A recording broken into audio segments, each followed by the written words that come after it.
नमो श्रीयतिराजाय विवेकानन्दसूरये सच्चित्सुखस्वरूपाय स्वामिने तापहारिणे। পূজনীয় স্বামী অবজোজানন্দজির লেখা স্বামীজির পদপ্রান্তে গ্রন্থ থেকে পাঠ, পৃষ্ঠা সংখ্যা 188। স্বামী প্রকাশানন্দ। স্বামীজির কথা তখন কলিকাতার আকাশে বাতাসে ভাসিতেছিল। বিদেশে তাঁহার বেদান্ত প্রচারের নানা অলৌকিক কাহিনী, তাঁহার বক্তৃতা ও বাণী তখন সংবাদপত্রগুলির প্রধান আলোচ্য বিষয় ছিল। সুশীল ওইসব পড়িয়া এবং নিয়মিত আলোচনা করিয়া জীবনে এক ঐশী প্রেরণা বোধ করিতে থাকিলেন। বন্ধুদের সঙ্গে সারা দিন রাত্রি ওই একই প্রসঙ্গ, একই চিন্তা। ক্রমে স্বামীজি সুশীলের ধ্যান জ্ঞান হইলেন। মানসিক চিন্তা প্রণালী এমনই এক নবীন দিক বাছিয়া লইল যে সুশীলের পক্ষে আর ঘরে থাকা সম্ভব হইয়া উঠিতেছিল না। অথচ তখন আসন্ন বিএ পরীক্ষার জন্য প্রস্তুতি চলিতেছিল। শ্রী শ্রী মার নিকট এই মানসিক অবস্থা জ্ঞাপন করিলে তিনি সুশীলকে বৈরাগ্য অবলম্বনের পথই আশীর্বাদ প্রদান করিলেন। শ্রী শ্রী মার নিকট এই মানসিক অবস্থা জ্ঞাপন করিলে তিনি সুশীলকে বৈরাগ্য অবলম্বনের পথেই আশীর্বাদ প্রদান করিলেন।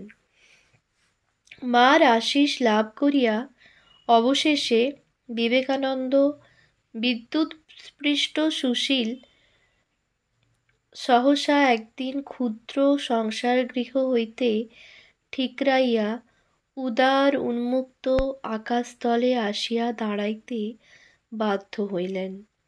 তখন 1896 খ্রিস্টাব্দ। সম্ভবত সেদিন ছিল ঝুলন পূর্ণিমা। সুশীল আলমবাজার মঠে আসিয়া যোগদান করিলেন। অতঃপর বৃন্দাবনে গিয়া তপস্যারত স্বামী প্রেমানন্দজির পবিত্র সঙ্গে কিছুকাল কাটাইয়া তিনি তীর্থ পর্যটন আদি করিতে থাকেন। 1897 ফেব্রুয়ারিতে স্বামীজি পাশ্চাত্যে বেদান্ত প্রচার করিয়া মঠে ফিরিয়াছেন। সুশীলের জীবনারাধ্য স্বামীজি এতদিন তো তাঁহারই ধ্যানে ও প্রতীক্ষায় সুশীল কালযাপন করিতেছিল। মঠে আসিয়া স্বামীজির দিব্য সান্নিধ্যে সুশীলের অন্তরে বহু আকাঙ্ক্ষিত আধ্যাত্মিক আনন্দের বন্যা যেন ছুটিয়া চলিল। অতি অল্প দিনের মধ্যেই তিনি স্বামীজির বিশেষ স্নেহের পাত্র হইয়া উঠিলেন। সুশীলের সুশীল স্বভাব আচার্যের কৃপাদৃষ্টি আকর্ষণে সমর্থ হইল। মঠে প্রত্যাবর্তনের কিছুদিন পরেই স্বামীজি যে 4 জনকে সন্ন্যাস দীক্ষা প্রদানে কৃতসংকল্প হন, সুশীল তাহাদের অন্যতম। স্বামী বিরজানন্দ, স্বামী নির্ভয়ানন্দ, স্বামী নিত্যানন্দের সহিত সুশীলও ব্রহ্মবিদ আচার্যের নিকট হইতে ত্যাগীকুলের পরম বাঞ্ছিত সন্ন্যাস গ্রহণ করিয়া স্বামী প্রকাশানন্দ নামে নবজন্ম লাভ করিলেন। সন্ন্যাস না হলে কেউ ব্রহ্মজ্ঞ হতে পারে না। ত্যাগ ভিন্ন ভক্তি মুক্তি লাভ হয় না। ত্যাগ ত্যাগ ত্যাগ, নান্য পন্থা বিদ্যতে হায়নায়, নান্য পন্থা বিদ্যতে হায়নায়।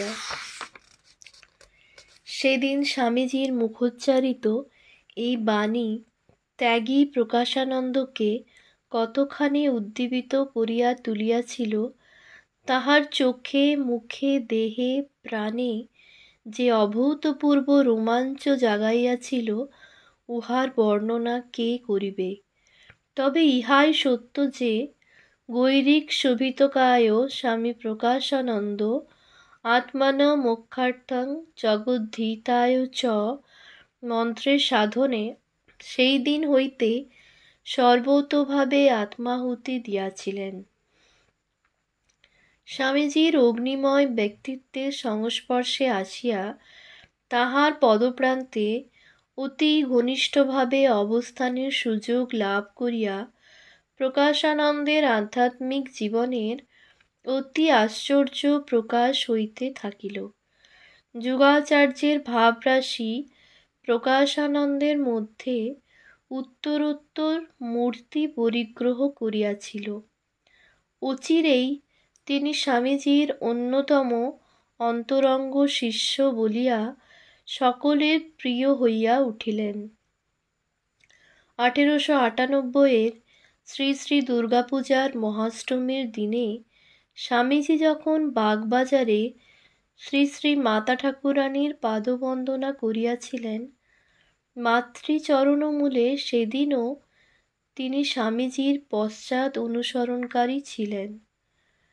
স্বামী ব্রহ্মানন্দজি এবং বিমলানন্দও তথায় স্বামীজির সঙ্গী ছিলেন।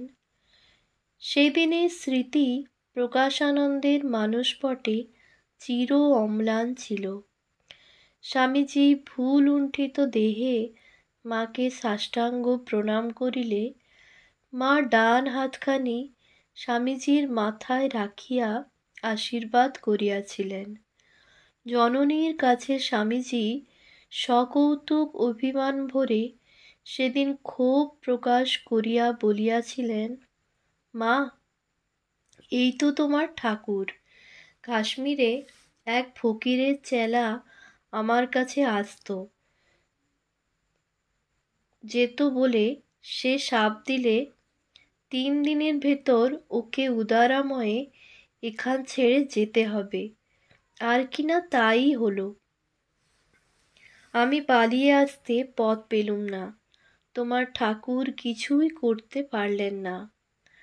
মা তাহার আদরের ছেলের অভিমান ভাঙাইবার জন্য যতই না কেন বুঝাইতেছেন যে ঠাকুর তো ভাঙিতে আসেন নাই, সব বিদ্যা মানিতে হয় ইত্যাদি, স্বামীজি কিন্তু কিছুতেই মানিতে রাজি হইতেছেন না।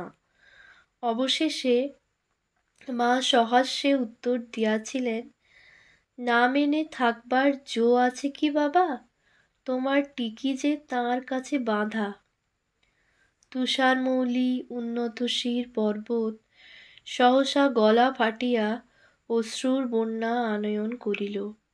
সজল চক্ষে স্বামীজি পুনঃ পুনঃ মাতৃচরণে প্রণাম জানাইলেন। একটি স্বর্গীয় অথচ ঐতিহাসিক দৃশ্য। ইতিহাস প্রসিদ্ধ অপর আরেকটি পটভূমিকাতেও প্রকাশানন্দকে স্বামীজির পার্শ্বে দেখি আমরা। ইহাও 1898 ঘটনা। হাওড়া রামকৃষ্ণপুরস্থ শ্রী নবগোপাল ঘোষের বাড়িতে শ্রী রামকৃষ্ণ প্রতিকৃতির প্রতিষ্ঠাকার্য স্বামীজি স্বয়ং সম্পন্ন করেন। সেখানেই সর্বপ্রথম জগৎবিখ্যাত শ্রী রামকৃষ্ণ প্রণাম মন্ত্র স্থাপকায় চ ধর্মস্য স্বামীজির শ্রীমুখে সহসা উচ্চারিত হয়। এই পবিত্র অনুষ্ঠান কার্যে স্বামীজির ব্যক্তিগত সহায়ক ছিলেন প্রকাশানন্দ। তিনি স্বামীজির পাশেই আসনে বসিয়া পূজা কৃত্যাদির মন্ত্র উচ্চারণ করিয়াছিলেন। শ্রী গুরু সাহচর্য প্রকাশানন্দকে জ্ঞাতসারে বা অজ্ঞাতসারে নানাভাবে প্রভাবিত করিতেছিল। এমনকি স্বামীজির বাচনভঙ্গির অনুকরণও তাহার বক্তৃতার মধ্যে লক্ষিত হইত। মঠে তখন স্বামীজির আদেশে তরুণ সাধু ব্রহ্মচারীরা নিয়মিত বক্তৃতাদির অনুশীলন করিতেন। ওই সকল বক্তৃতা সভায় তিনি স্বয়ং উপস্থিত থাকিতেন।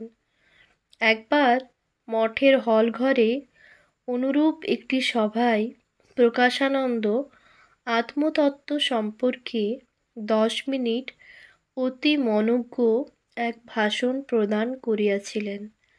স্বামীজির বক্তৃতার রীতিনীতি এমন আশ্চর্যভাবে তাহার সেদিনের ভাষণে ফুটিয়া উঠিয়াছিল যে সকলেই বিস্মিত হইয়াছিলেন। স্বামীজি স্বয়ং তাহার শিষ্যের বক্তৃতা পদ্ধতি এবং ভাব ভাষার খুব প্রশংসা করিয়াছিলেন।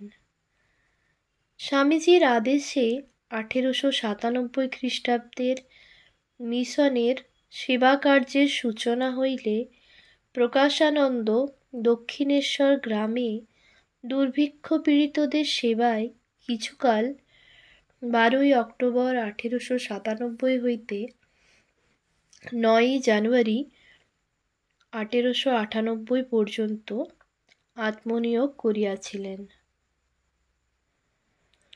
1899 খ্রিস্টাব্দের সূচনাতেই স্বামীজি প্রকাশানন্দকে ঢাকায় প্রচারক রূপে প্রেরণ করিতে মনস্থ করিলেন। এই কার্যের জন্য বিরজানন্দকেও মনোনীত করিয়াছিলেন। তখন বেলুড়ের স্থায়ী মঠ প্রতিষ্ঠিত হইয়াছে। মঠের ঠাকুর ঘরে একদিন শিষ্যদ্বয়কে কাছে বসাইয়া স্বামীজি অনেকক্ষণ ধ্যানান্তে তাহাদের মাথায় হাত দিয়া আশীর্বাদ করিয়া বলিয়াছিলেন, বিশ্বাস কর, তাঁর শক্তি তোদের ভিতর সংক্রমিত হয়েছে। এইভাবে শ্রী গুরুর নিকট হইতে অমোঘ শক্তি লাভ করিয়া 1899 4 ফেব্রুয়ারি প্রকাশানন্দ গুরুভ্রাতা বিরজানন্দের সহিত ঢাকায় যাত্রা করিয়াছিলেন। স্বামীজির এই শক্তিমান শিষ্যদ্বয়ের উপস্থিতিতে পূর্ববঙ্গে শ্রী রামকৃষ্ণের ভাব অতি আশ্চর্যরূপে প্রচারিত ও প্রতিষ্ঠিত হইয়াছিল। বিশেষত ঢাকা শহরে মিশনের স্থায়ী কেন্দ্র প্রতিষ্ঠার মূলে যে বীজ, তাহা ইহাদের দ্বারাই উক্ত হইয়াছিল। রামকৃষ্ণ মিশনের সাধারণ কার্যবিবরণীর জেনারেল রিপোর্টের 2য় সংখ্যায় ঢাকায় কেন্দ্র স্থাপনার যে সংক্ষিপ্ত ইতিবৃত্ত লিপিবদ্ধ আছে, তাহাতেও এই কথার স্বীকৃতি দেখা যায়। This branch of the Ramakrishna Mission was started as early 1899, when Swamis Virajananda and Prakashananda, deputed by Swami Vivekananda, visited these parts and by lectures and religious discourses created an interest in the message of Sri Ramakrishna and sowed the first seeds of the work. Under these auspices,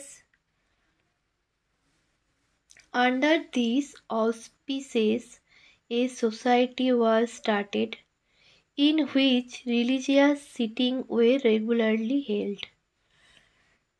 ঢাকায় থাকাকালে প্রকাশানন্দ ও বিরজানন্দ শ্রী রামকৃষ্ণের বিশিষ্ট ভক্ত সাধু নাগ মহাশয়ের সহিত সাক্ষাতের উদ্দেশ্যে একবার নারায়ণগঞ্জের নিকট দেওভোগ গ্রামেও গিয়াছিলেন। স্বামীজির প্রিয় শিষ্যদ্বয়কে পাইয়া নাগ মহাশয়ের আনন্দের সীমা ছিল না। তাহাদিগকে পাইয়া প্রেম গদগদ চিত্তে আপন মনেই কেবল বলিতেছিলেন, আজ আমার কি ভাগ্য, কি ভাগ্য! মহাপুরুষরা কৃপা করে আমায় পদধূলি দিলেন। আবার সন্ন্যাসীর দ্বয়ও ভক্ত চূড়ামণির পবিত্র সঙ্গলাভ করিয়া তাহার জন্মভূমি সন্দর্শন করিয়া পরম কৃতার্থ বোধ করিয়াছিলেন। যাহা হউক, কিছুদিন ঢাকায় প্রচারের পর প্রকাশানন্দকে স্বামীজি পুনরায় মঠে ডাকিয়া পাঠাইলেন। উদ্বোধনের পরিচালনা সংক্রান্ত নানা কাজে এবং মিশনের আরব্ধ সেবা কার্যাদিতে তিনি এই সময়ে নিযুক্ত হইয়াছিলেন। অভয় মামা অর্থাৎ শ্রী শ্রী মায়ের অতি আদরের কনিষ্ঠ ভ্রাতা অভয় মুখোপাধ্যায় তখন কালব্যাধি বিসূচিকায় আক্রান্ত হন। তখন শ্রীমৎ শারদানন্দজির সহিত প্রকাশানন্দও অত্যন্ত নিষ্ঠায় তাহার সেবাভার বহন করিয়াছিলেন। ইহা 1899 এর কথা। 1900 খ্রিস্টাব্দের এপ্রিল হইতে কিছুকাল জনকোলাহলের মধ্যে আর তাহাকে দেখা যায় নাই। গুরুভ্রাতা বোধানন্দের সহিত হিমালয়ের গহন প্রদেশে বা কেদারনাথ, বদ্রীনারায়ণ প্রভৃতি তীর্থ পর্যটনে তিনি রত ছিলেন। এই পরিভ্রমণকালে উদার উন্মুক্ত দৃষ্টি লইয়া যখন তিনি ভারতের প্রাণকেন্দ্রস্বরূপ তীর্থাদি দর্শন করিতেছিলেন, তখন কতই না অভিজ্ঞতার সম্পদ তিনি পথপ্রান্তর হইতে আরোহণ করিয়াছিলেন।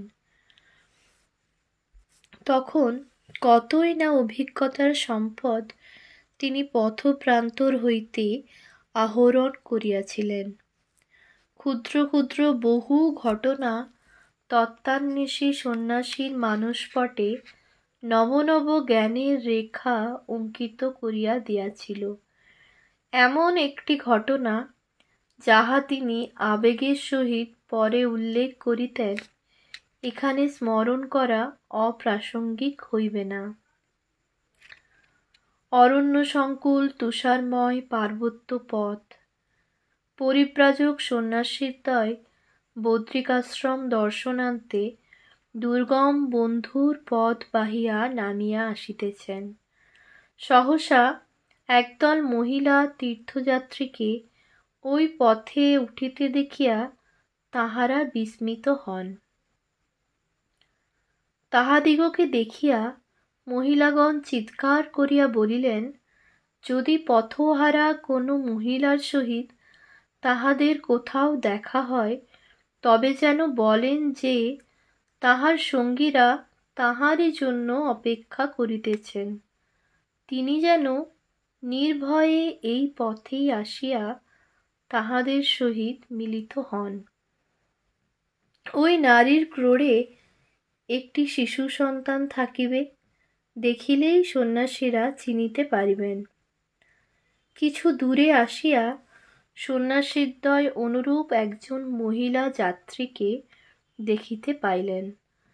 সবিস্ময়ে আরও দেখিলেন একটি 3-4 মাসের শিশু পরম নিশ্চিন্তে মাতৃক্রোড়ে ঘুমাইতেছে, আর ঘুমন্ত সন্তান ক্রোড়ে তীর্থান্বেষী ওই মাতা অতি সন্তর্পণে পিচ্ছিল বরফের পথ ধরিয়া অগ্রসর হইতেছেন।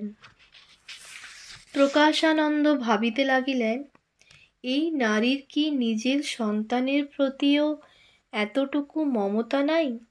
গভীর জঙ্গলাকীর্ণ হিংস্র জন্তু জানোয়ারের আবাসস্থল এই ভয়াল প্রদেশে, দুস্তর বিপজ্জনক এই পথে, এত প্রচণ্ড ঠান্ডায় তুষার ঝঞ্ঝায় শিশু সন্তানকে বক্ষে লইয়া কিসের আকর্ষণে তিনি ঘর ছাড়িয়া যাত্রা করিয়াছেন? অবশেষে তিনি প্রত্যক্ষ অনুভব করিলেন, ইহাই বৈদিক ভারতের সনাতন আদর্শ। ধর্ম প্রথমে, পুত্র পরিজন জগৎ সংসার সব পরে। আদর্শভ্রষ্ট ইহ সর্বস্ব বর্তমান যুগেও এহেন চিত্র যে নিতান্ত বিরল হয় নাই, ইহাতেই প্রমাণিত হয় যে সনাতন ভারত এখনও মরে নাই। তাহার মৃত্যু নাই। সনাতন ভারত যেন মূর্তিধারিণী হইয়া ওই তীর্থযাত্রী নারীর বেশে পরিব্রাজক সন্ন্যাসীর সম্মুখে প্রকটিত হইয়াছেন। প্রকাশানন্দের এই অনুভূতিটি যথার্থই তাৎপর্যময় একটি উদ্দীপক দৃশ্য, সন্দেহ নাই। পরিব্রাজক প্রকাশানন্দ অতঃপর ঋষিকেশে ও হরিদ্বারে অবস্থান করিয়া তপস্যাদিতে আত্মনিয়োগ করেন। ওই সময়ে হরিদ্বারের অদূরে কনখলে স্বামীজির অন্যতম শিষ্য কল্যাণানন্দের কঠোর শ্রমে ও সাধনায় সেবাশ্রম প্রতিষ্ঠিত হইয়াছে। প্রকাশানন্দ কিছুদিন কনখলে থাকিয়া সাধন ভজন ও গুরুভ্রাতা কল্যাণানন্দের কার্যেও নানাভাবে সহায়তা করিয়াছিলেন। বিরজানন্দও তখন ঘটনাচক্রে কয়েকদিনের জন্য কনখলে আসিলে গুরুভ্রাতাদের আনন্দের আর সীমা রহিল না। হিমালয়ের ধ্যান গম্ভীর আবেষ্টনীর মধ্যে অন্তরঙ্গ জনদের সাহচর্যে এবং সাধ্যায় আত্মচর্চা দিতে স্বভাব শান্ত প্রকাশানন্দের মানসিক অন্তর্মুখিতা যে এই কালে কতখানি বৃদ্ধি পাইয়াছিল তাহা সহজেই অনুমান করা যায়। অমরনাথ এবং আরও কয়েকটি প্রসিদ্ধ তীর্থও তিনি সুযোগ মতো দর্শনাদি করিয়া আসিয়াছিলেন। এখন হইতে হিমালয় যেন তাহার প্রাণ ও মন জুড়িয়া অধিষ্ঠান করিতে থাকিল। বিরাটের আকর্ষণ হইতে দূরে যাওয়া বুঝিবা তাহার পক্ষে আর সম্ভবই হইবে না। স্বীয় ভাবানুগ কর্মকেন্দ্র তাই এবার স্থির হইল মায়াবতী। 1902 খ্রিস্টাব্দের শেষার্ধে তিনি মায়াবতী অদ্বৈত আশ্রমের কর্মীরূপে প্রেরিত হন। এই সময় হইতে 1906 প্রথম দিক পর্যন্ত, অর্থাৎ বিদেশ গমনের প্রাক্কাল পর্যন্ত, তুষারমৌলি হিমাদ্রিই হল প্রকাশানন্দের প্রিয় আবাস। অদ্বৈত আশ্রম হইতে প্রকাশিত ইংরাজি প্রবুদ্ধ ভারত পত্রের সম্পাদনায় তাহার সহায়তা ওই পত্রের ইতিহাসে সত্যই অস্মরণীয়। ইহা ছাড়া মায়াবতী আশ্রমের পরিচালনাতেও তিনি দক্ষ সহকারী ছিলেন। তখন মায়াবতীর অধ্যক্ষ ছিলেন স্বামীজির প্রিয় শিষ্য স্বরূপানন্দ। 1906 খ্রিস্টাব্দের এপ্রিলে প্রকাশানন্দ আমেরিকার সান ফ্রান্সিসকো বেদান্ত কেন্দ্রের প্রচারক রূপে মনোনীত হন। বিদেশ যাত্রার প্রাক্কালে শ্রী শ্রী মায়ের আশীর্বাদ প্রার্থনা করায় তিনি প্রাণ ভরিয়া আশীর্বাদ করিয়াছিলেন। প্রতীচ্যের অনভ্যস্ত পরিবেশ সম্পর্কে সংশয়াকুল সন্তানকে জননী সেদিন এক অনবদ্য আলোকবর্তিকা উপহার দিয়াছিলেন।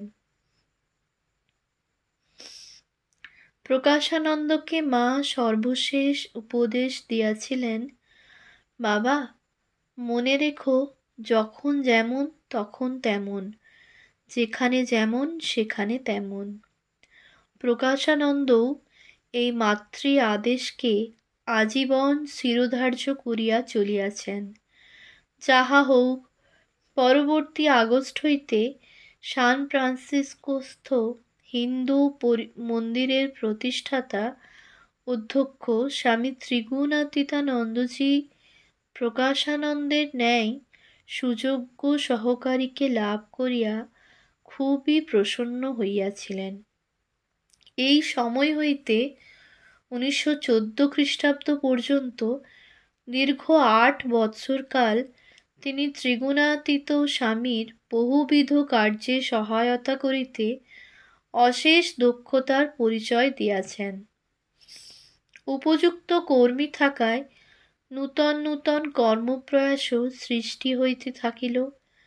বেদান্ত অধ্যাপনা ও ধ্যান ধারণাদি শিক্ষার জন্য আশ্রম স্থাপনা এবং বিভিন্ন স্থানে বেদান্ত প্রচারণা ছাড়াও ভয়েস অফ ফ্রিডম নামে একটি মাসিক পত্র এই কালে ত্রিগুণাতীতানন্দজির অধ্যক্ষতায় ও প্রকাশানন্দের সহযোগিতায় সান ফ্রান্সিসকোতে পরিচালিত হইতেছিল। 1907 খ্রিস্টাব্দের এপ্রিলে স্টেট ইউনিভার্সিটি অফ ক্যালিফোর্নিয়া ভারতের এই দুইজন নিঃসম্বল সন্ন্যাসীকে যেভাবে সম্মানিত করিয়াছেন, তাহাতে বেদান্তনিষ্ঠ এই সন্ন্যাসীদ্বয়ের কর্মপ্রণালী তদানীন্তন কালের আমেরিকাতেও কতখানি আদরণীয় হইয়াছিল তাহা বেশ বুঝিতে পারা যায়। জানা যায়, আমেরিকা যুক্তরাষ্ট্রের রাষ্ট্রপতি থিওডোর রুজভেল্ট ব্যতীত উক্ত বিশ্ববিদ্যালয় এইরূপ সম্মান প্রদর্শন অন্য কোনো অতিথিকে করেন নাই, কোনো বিদেশিকে তো নহেই। ওই বিশ্ববিদ্যালয়ের আচার্য বেঞ্জামিন হুইলার স্বামী ত্রিগুণাতীতানন্দজি ও প্রকাশানন্দকে সংবর্ধন জ্ঞাপন করিয়া বলিয়াছিলেন, we are just beginning of acknowledge the gratitude we owe to the east and to appreciate the hitherto underestimated influence of India of Western civilization। অর্থাৎ, আমরা আজ হইতে প্রাচ্যের নিকট আমাদের ঋণকে কৃতজ্ঞচিত্তে স্মরণ করিতে এবং পাশ্চাত্য সংস্কৃতির উপর ভারতের এতকালের উপেক্ষিত প্রভাবকে মুক্তকণ্ঠে স্বীকার করিয়া লইতে শুরু করিলাম মাত্র। পাশ্চাত্যে ভারতীয় ধর্মপ্রচারের ইতিহাসে ঘটনাটি উল্লেখযোগ্য, সন্দেহ নাই। 1914 খ্রিস্টাব্দের শেষার্ধে প্রকাশানন্দ ওরিগন ও ওয়াশিংটন রাজ্যের বিভিন্ন স্থানে ভ্রমণ করিয়া তুমুল ধর্মান্দোলনের সূচনা করিয়াছিলেন। সেই বৎসরেই সান ফ্রান্সিসকোতে প্যাসিফিক বেদান্ত কেন্দ্র, প্যাসিফিক বেদান্ত সেন্টার নামে একটি স্বতন্ত্র সংস্থাও তাহার উদ্যমে প্রতিষ্ঠিত হইয়াছিল। একটি নিদারুণ দুর্ঘটনায় স্বামী ত্রিগুণাতীতানন্দজি অকস্মাৎ দেহরক্ষা করিলে 10ই জানুয়ারি 1915 প্রকাশানন্দের উপর সান ফ্রান্সিসকো বেদান্ত সমিতির দায়িত্বভার স্বাভাবিকভাবেই বর্তিত হয়। যদিও তাহার বহু শাখায়িত কর্মক্ষেত্রের পরিধিকে সংকুচিত করিয়া মূল কেন্দ্রের নেতৃত্ব গ্রহণ করিতে কার্যত আরও প্রায় একটি বৎসর সময় লাগিয়াছিল। 1916 খ্রিস্টাব্দের প্রথম হইতেই তিনি সান ফ্রান্সিসকো বেদান্ত সমিতির অধ্যক্ষের কর্মভার লইয়া পরবর্তী মার্চ হইতে ভয়েস অফ ফ্রিডম মাসিক পত্রিকাটির প্রকাশ বন্ধ করিয়া দেন এবং আরও কয়েকটি বিভাগের কার্যও সংক্ষিপ্ত করিয়া দিয়া জিজ্ঞাসু ব্যক্তিদের মধ্যে বেদান্তের উচ্চতত্ত্ব প্রচার ও ধ্যান ধারণাদি শিক্ষাদানে অধিক মনোনিবেশ করিয়াছিলেন। নানাভাবে ব্যয় সংকোচন করিয়া অতিশয় ধৈর্য, তিতিক্ষা ও বুদ্ধিমত্তার সহিত সান ফ্রান্সিসকো হিন্দু মন্দির নির্মাণার্থ পুরাতন লক্ষাধিক টাকার ঋণ অচিরেই তিনি পরিশোধ করিতে সমর্থ হন। তাহার পরিচালনাধীনে হিন্দু মন্দির তথা বেদান্ত সমিতির সাফল্য অভূতপূর্ব বৃদ্ধি পাইয়াছিল। বিশেষত তাহার ব্যক্তিত্বব্যঞ্জক আচরণ, সরল অনাড়ম্বর আধ্যাত্ম জীবন, মিষ্ট বিনীত ব্যবহার আর গভীর শাস্ত্রদর্শিতা পাশ্চাত্যের পরিবেষ্টনীতে বিশেষ আকর্ষণীয় হইয়াছিল। ক্যালিফোর্নিয়ার নানা জনপদে নগরে ভ্রমণ করিয়া সমাজের বহু স্তরের মানুষের সঙ্গে অন্তরঙ্গতা করিয়া তিনি বেদান্তের প্রচার করিয়াছিলেন। আমেরিকাবাসী উত্তরোত্তর তাহার গুণমুগ্ধ হইয়া উঠিতে থাকেন এবং ভারতীয় সনাতন আদর্শের প্রতি তাহারা অধিকতর আকৃষ্ট হইয়া উঠিলেন। 1915 খ্রিস্টাব্দে পানামা প্রদর্শনীতে আহুত হইয়া বেদান্ত বিষয়ক যে বক্তৃতাবলী প্রকাশানন্দ দিয়াছিলেন, জনচিত্তে তাহা বিশেষ সাড়া জাগাইয়াছিল। সেখানে আন্তর্জাতিক বৌদ্ধ মহাসভার সহ-সভাপতি রূপেও তিনি সারগর্ভ ভাষণ প্রদান করিয়াছিলেন। ওম শান্তি শান্তি শান্তি। হরিঃ ওম তৎসৎ। শ্রীরামকৃষ্ণার্পণমস্তু।